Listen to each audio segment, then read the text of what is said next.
What is up, everybody? Welcome into the Sactown Sports Kings recap. Let me get this graphic up here. Again, dealing with some mic issues, so I know might not sound perfect, but hopefully it's good enough and should have those issues fixed. Oh wait, you're right. How could I forget? I switched this. I see this in the chat. Switch this to six straight victories for the Sacramento Kings. How about that? Let's get this thing underway here. How is everyone's Sunday going so far? Of course, Niner fans have to be feeling good. Raider fans probably not feeling as good as they've been. Of course, I'm a Vikings fan, so I'm trying to, get this wrapped up pronto so I can watch my team play. But excited to be on this live stream talking some Kings. Yeah, how about that? 6 wins in a row. Feeling good. I mean, three straight wins on this road trip, starting it off 3-0. I kind of suspected. I'm just saying. I was dubious of the Mavericks record. They've had a good start to their season so far. I believe they were 9-4 heading into tonight's game. They now, of course, are at 9-5. I listed after last game's recap show the wins that the Mavericks had and suggested that there was possibility of some fraudulent behavior going on over there in Dallas.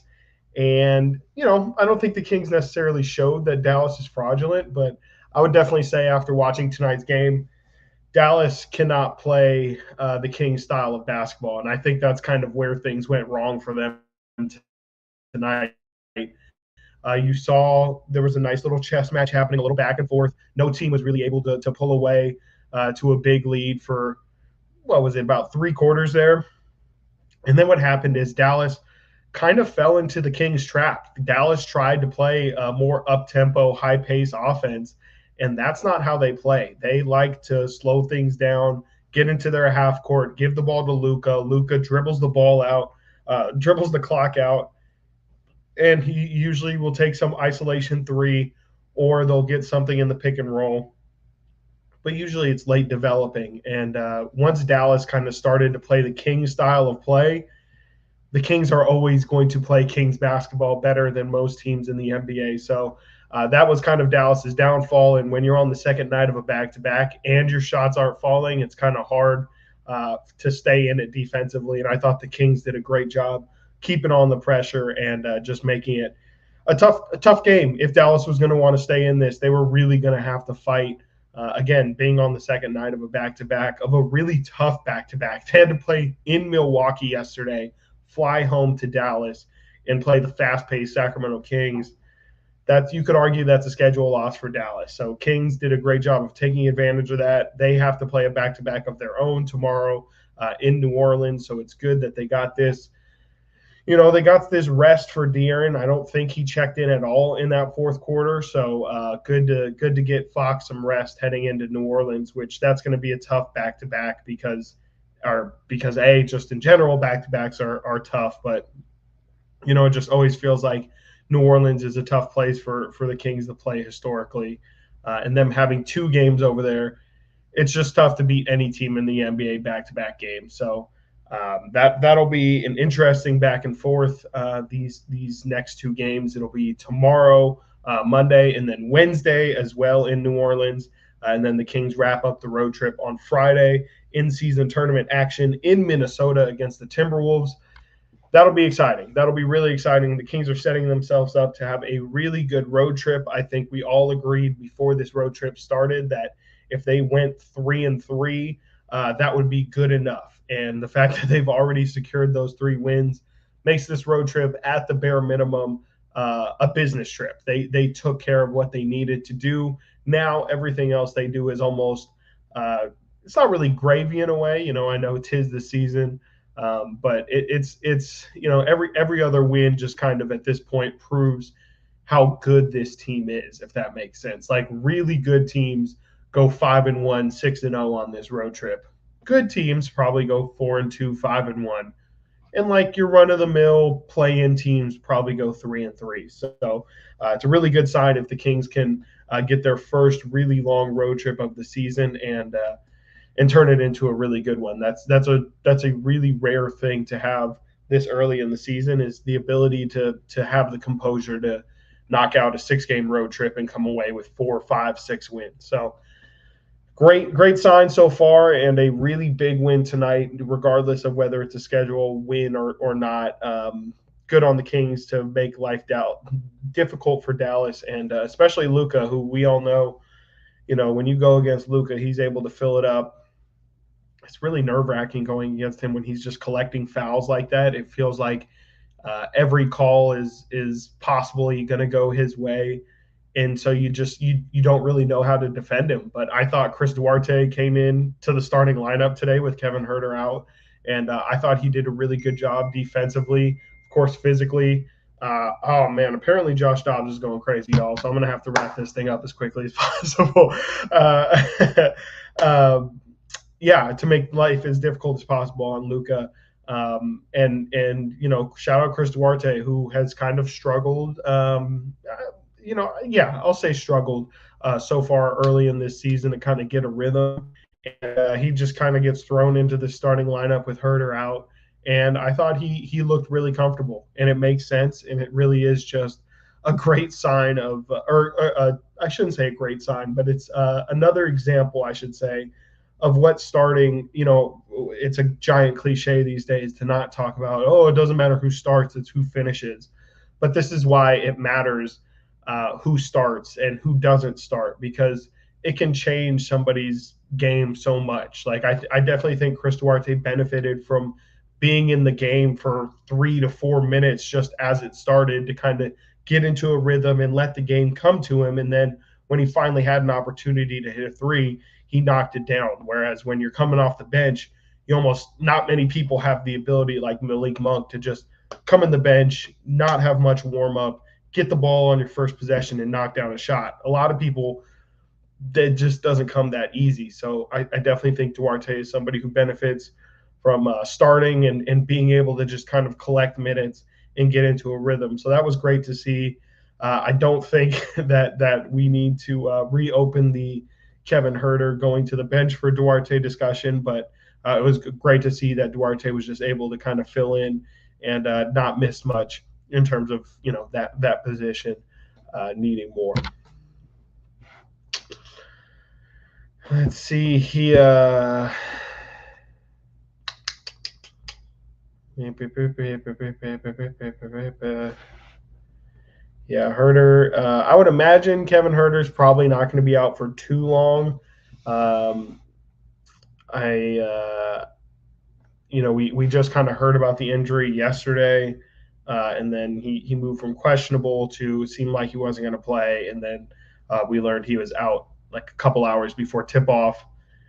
He might not. He probably won't play tomorrow, if I had to guess. And if I also had to guess, he'd probably play Wednesday. I just don't think this is going to keep him out for very long, but, rather be safe than sorry. And again, the Kings are kind of blessed with a lot of depth. So this is a good opportunity to get a guy like Chris Duarte into rhythm, and hopefully he can get things going. Thought he had a really good game. And of course, yes, absolutely, the Sacramento Kings watch party by Jeremy Marquez, Fox MVP.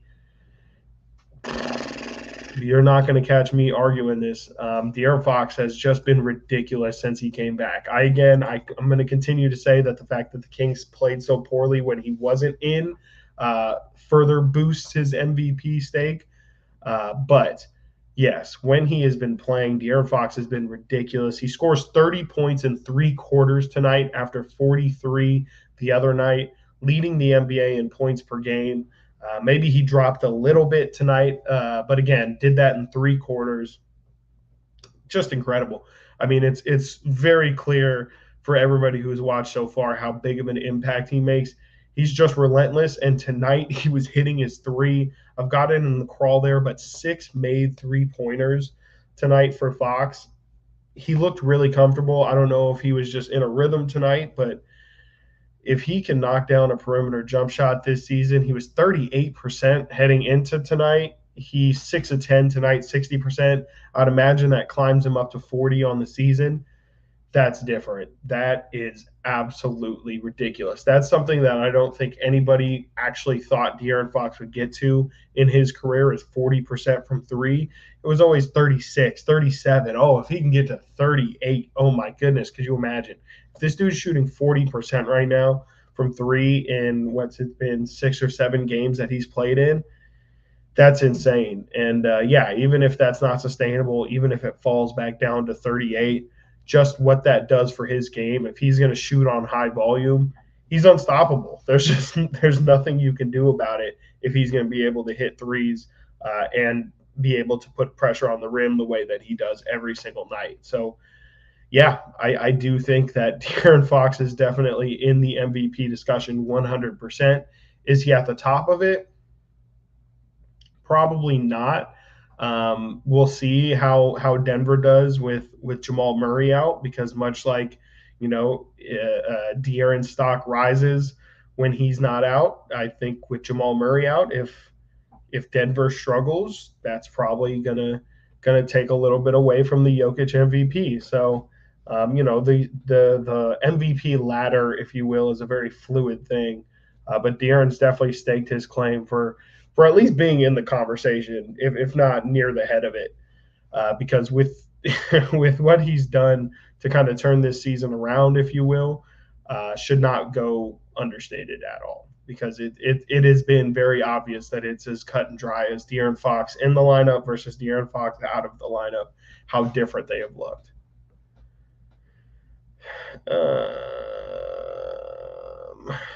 Yeah, Manny, absolutely. I think Fox's three has been improving a lot. Dude is a legit three-way scorer. I think you mean three level. I was trying to think three. Yeah, absolutely. Every single level. Obviously, getting to the rim. Last year, he shot like 70% at the rim, which is, like Clint Capella, Rudy Gobert kind of numbers. His mid-range shot is, of course, the shot that he goes to most frequently when there's 5 seconds left and De'Aaron needs a game winner. He's always going to go to that mid-range free throw line shot. And yeah, if he can knock down the perimeter jump shot, good luck. Good luck. I think right now people are still giving it to him. They're still going to go under on screens, of course. They're still okay with him taking open looks. But man, it just unlocks a whole nother thing to this offense, because obviously that's what Kevin Huerter, Keegan Murray, Harrison Barnes are on the floor to do, is to knock down the perimeter jumper. And you already have to focus so much on those guys. If, again, you add De'Aaron to that equation, you can't stop them. You just can't stop the Sacramento Kings. It's crazy. And then, yeah, if Duarte's knocking down threes, if Sasha Vesenkov is cutting and knocking down threes, I haven't even mentioned Malik Monk. It's one of those things where, yeah, if you're the other team playing the Sacramento Kings, you just got to look around and be like, it's kind of like the 49ers offense, honestly. It's, okay, let's slow down De'Aaron. Well, oh my God, they still have Sabonis. They still have Malik Monk. They still have Keegan Murray. They still have Kevin Huerter who can give you points. There's so many different options that you have to slow down. It's why the Kings score 130 points dang near every night when De'Aaron's out there. There's just so many different options they can go to, and so many different people who can give you a ton of points. I think I heard they had 6 people, maybe even 7 in double figures tonight. 1, 2, 3, 4, 5, 6 people in double figures tonight. And Sasha ends with 7. McGee was 6. So definitely could have gotten some more guys into double figures. But it was a great game today. And this is the middle of the road trip. Usually middle of the road trip is middle of the road trip is kind of when it gets, you start to feel like you're in the thick of it. It's just really tough to kind of get through that. And Kings didn't look lethargic or sluggish at all tonight, but of course we'll see how they look tomorrow after a night in New Orleans. Yeah, Chris Verlon, I do still want Luka. Okay, this is definitely not Luka's best showing. Uh, Super inefficient tonight for Luka, 25 points on 19 shots. He was able to get to the line whenever he wants, that's for sure. I will not. I am a Luka fan, but I will not say that watching him is not frustrating. Getting to the line is just a given for him. Sorry, as my computer's about to die here, people. Sorry, I gotta kind of quickly plug this in so I don't lose the stream. Yeah, I'm not gonna lie and say Luka doesn't get the benefit of the whistle. His whistle is absolutely terrible. Referees, I just shame on you because it's very clear that he works referees. He's much like Draymond Green. He talks to them a lot, and he'll try and get them thinking a certain kind of way, and it's going to affect the way they state the game. Okay, well, my computer is just going absolutely haywire. I thought I plugged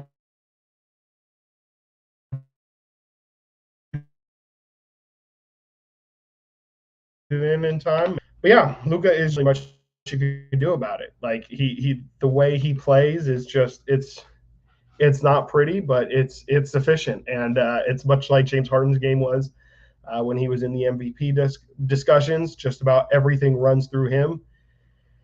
And I think it's because he's so skilled and talented that he's able to do everything, and coaches trust him to do everything. But this is kind of the bad is when it doesn't go well, when shots aren't falling. Yeah, it doesn't look great all the time. And now here we go. Now my computer is freaking out. But no, Verlad, I would still absolutely take Luka, and he's a lot better than the guy the Kings took. So sorry, as I try and get this back going here. There we go. Yeah, so I will definitely still take Luka, and I honestly thought the Kings did a fantastic job tonight of slowing down Kyrie Irving too. I don't know if Kyrie has lost a half step or what, but he definitely looked. Maybe he's feeling maybe he's feeling the effects of the back to back, but he just kind of didn't look like he was his sharpest tonight. Dallas is a really interesting team. I was trying to think of just what their ceiling is throughout this season. It's a really confusing team. Maybe with Seth Curry, they're a little bit better, but I just don't see what their path to success is. Derek Lively's good. He's a good role partner with Luka in the pick and roll for sure, but I don't really I don't see them beating anybody really in the playoffs, to be honest. Unless Luka is just going to average 35, 12, and 10 the entire series. I don't see how they beat realistically anybody in the playoffs. Yeah. Again, I got to get going because I gotta watch my guy Josh Dobbs. Yeah, they're about to score again. So and the Vikings fumbled. So maybe I do have a little bit more time.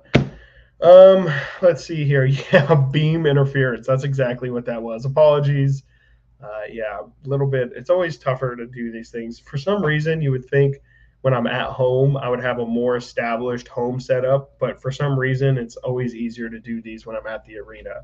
When I'm at home, for whatever reason, I feel like I'm scrambling. We got to do 3 stars. Got to give our 3 stars of the night.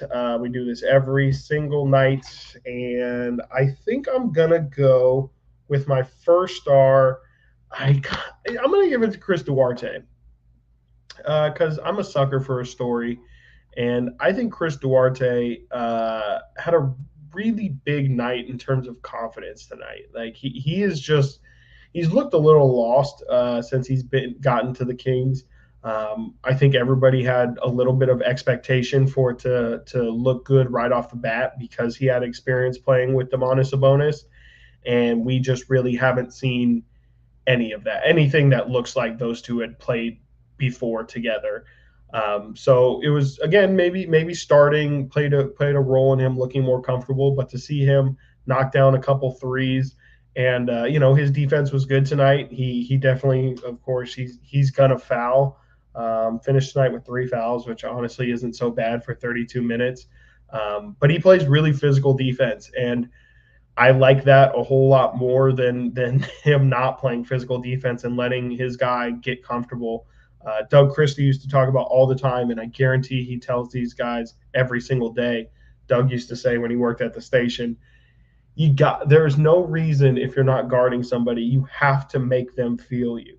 They have to know you're there. You cannot just stay in front of them and think that's good defense. You have to pressure them. You have to make them feel like they're uncomfortable. The biggest thing is you can't allow guys to get into their rhythm and to get their shot off and let them dictate the pace. And I think Duarte does a great job of when he's playing defense on somebody, he's up in their face. And again, if it's too physical, he can deal with it. He'll live with it. It's more just setting the tone of if I'm going to be on you, you're not going to get an easy look and you're going to have to work for it. So I'm okay with it. It doesn't always look the prettiest, but I thought tonight he looked great. And I think it's great that he has kind of proven himself, at least in one game, of being a guy that can be thrown into that starting lineup. If HB's got to miss a game, or if Kevin Herter's got to miss a game, or even Keegan, if he has to miss a game, maybe you can throw Duarte in there and you can feel good about it. So I will give my 1 star to Chris Duarte, who had a really solid game tonight. 13 and 8, 5 of 8 from the field, 3 of 4 from 3. My 2nd star, it's crazy to give 2 stars to somebody who almost had a triple-double and only missed 2 shots. But I'm going to give it to Domantas Sabonis, 32, 13, 6 assists, 13 of 15 from the field. Absolutely ridiculous. Did he finish with any blocks or steals? No, he did not. It feels kind of crazy to give somebody who had 32 and 13 2 stars and not the best performance of the night, but here we are. I thought Sabonis was great. He was fantastic in transition. Was great at finishing at the rim tonight. Super physical, of course, as always. Dallas really doesn't have a big that's very scary.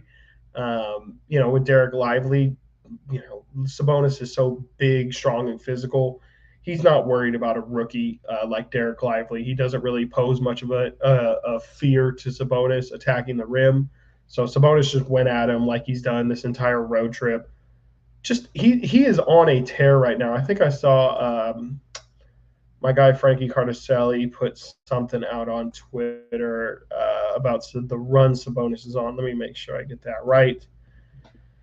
3 straight games of 27-plus points for Domantas Sabonis, the longest such streak of his career. He is not a scorer. He is a facilitator, as we saw in that Houston game earlier this season. Sometimes he even has a propensity to be passive over aggressive. So the fact that he's put together this string of 27-plus and has had multiple 30-point performances or close to 30-point performances on this trip, ridiculous, just ridiculous. And for people like me who were saying the Kings needed to have their second all-star, their second all-NBA guy step up, shout out Sabonis, who has absolutely stepped up. And, of course, the 3 stars goes to the star, De'Aaron Fox, absolute monster, 30 points in 3 quarters, 10 of 20 from the field. He hit 6 threes. Just made his presence known the entire game. The dude is ridiculous. He's just the level of difficulty of the shots he takes sometimes at the rim is insane, and he hits it every single time. His balance at the rim is incredible. He's like an acrobat at the rim, honestly, how he can contort his body and still keep his shoulders level to finish at the rim. Just nuts, just absolutely nuts. And he's in the MVP. He's that guy. He's a superstar. Whatever hyperboles you want to put on him, just make sure you put respect on his name, because De'Aaron Fox is just ridiculous. And I don't know if this is just a hot stretch he's on right now. I don't know if this is going to continue for the rest of the season, but this is you can bottle this up right here and show this is what the Kings team will look like at their best, is with De'Aaron Fox playing at this level. They realistically can play with any team in the NBA, and I'm including the Denver Nuggets.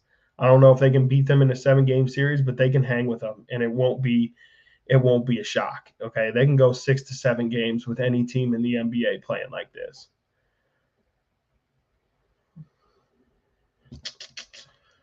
Yeah, everybody agrees. De'Aaron Fox, he's nice. He's that guy. He is that dude. Absolutely. Yeah, people agree. 2 things before we get out of here. Going to talk some Davion Mitchell. Davion checked in today, first time in 3 games. Davion's seen any action. And, I think it's kind of been justified. Could you have maybe snuck in some minutes for Davion through this stretch? Probably, but I think Keon Ellis has been the better option to go to. I think right now Mike Brown's looking for guys that he trusts out there to just be solid, and I think Davion and JaVale McGee both kind of bring instability is the word that I will use, just inconsistency and instability. And, the Kings found themselves in a situation where they weren't doing anything right after those games in Houston. And I think after that, they kind of just needed to forget trying to be flashy, just bring their lunch pail every single game and do what they do, and not try and be cute or fancy or step outside the box. And I think just kind of getting back to guys that Mike Brown trusts to go out there and just play hard. Not saying Davion doesn't play hard, but I just think that Mike Brown looked at guys that he felt like he trusted. And I think Keon Ellis is definitely one of those guys that he just really, really trusts. So I think Kessler Edwards is also one of those guys. We saw him get some minutes today. But it was good to see Davion out there. It'll be interesting to see if maybe he can get some time. Who knows how long Keon's going to be out for. They said Keon was available to return in tonight's game, but obviously he never did, and that's why Davion got those minutes.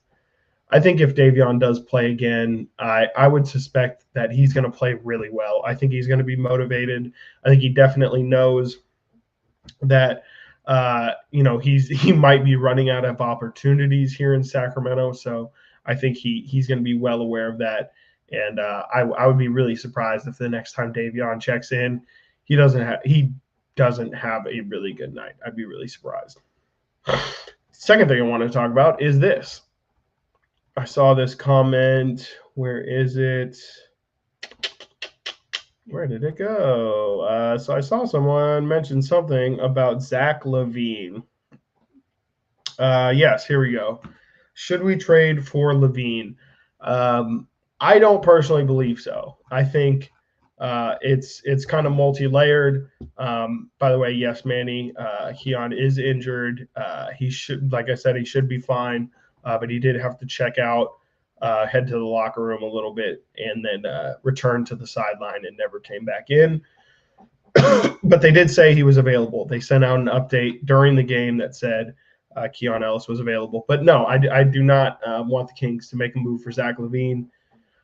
First and foremost, I just think it would be too pricey. I think no matter what the Kings would have to give up to get Zach LaVine, it would probably have to involve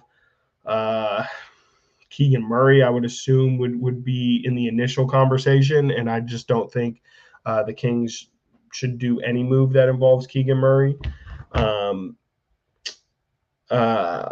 Sorry, my camera is getting out of focus. Yeah, I think it would cost too much. I think Harrison Barnes is also somebody that can't be traded until the end of December, so if they were to do that deal, they would have to wait about a month and some change to make that happen. I think the Kings will probably be too far along in the season to make a drastic move like that at that point. And also, I don't think Zach LaVine is good enough. Like, if you're going to trade for Zach LaVine, you kind of don't have any other moves to make. And I don't think the move for Zach LaVine makes this team into a title contender. So I just feel like if I were to make, I've been saying I would much rather make a move around the edges. I would much rather move a Davion Mitchell and a late first round pick for Alex Caruso or something like that. I just think that this team would be better served trying to get better around the edges and try and find a perfect fit for their number 3 option or number 4 option or whatever you want to say. So I'm pretty hard out on Zach LaVine, but if the Bulls want to be sending people off, send Alex Caruso our way. I'll take a look at Patrick Williams for sure. And that's really it. That's really all I'm interested in. Maybe DeMar DeRozan. I know he's on an expiring contract. Maybe if they just want to give him up, I'd take a look at that. But for the most part, I'm pretty much out on Zach LaVine. And I'm also pretty much out of this live stream, y'all. I'm gonna head out and I'm gonna enjoy this Sunday night football. Christopher Lott apparently clipped something from tonight's live stream that I'm probably going to regret saying. I gotta get going because I gotta watch my guy Josh Dobbs. Yeah, they're about to score again. And the Vikings fumble. Great. So awesome. I'm going to have to live with that clip the rest of my life. Thank you, Vlad. Y'all have a fantastic night. I'm going to go look at that beam as well.